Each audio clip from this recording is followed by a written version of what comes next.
ஒரு முறை பிச்சைக்காரன் ஒருவன் கடவுளை நோக்கி தவமிருந்தான். கடவுள் அவன் முன் தோன்றி என்ன வரம் வேண்டும் என்றார்.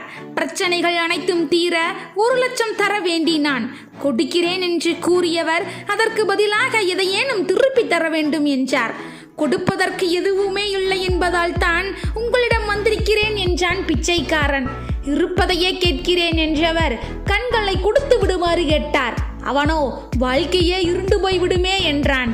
கைகளை கொடுத்து விடுமாறு கேட்டார். உழைப்பது இல்லாமல் போய்விடுமே என்றான். கால்களை கொடுத்து விடுமாறு கேட்டார். என்னால் எப்படி நடக்க முடியும் என்றான் பிச்சைக்காரன். இவ்வாறாக ஒவ்வொன்றின் மதிப்பையும் கூறித்தர மறுத்து வந்தான். பின்னர் ஒரு கணம் யோசித்த பிறகு என்னிடம் விலை மதிப்புள்ள எதுவுமே இல்லை என்று தாழ்வாக நினைத்திருந்தேன்.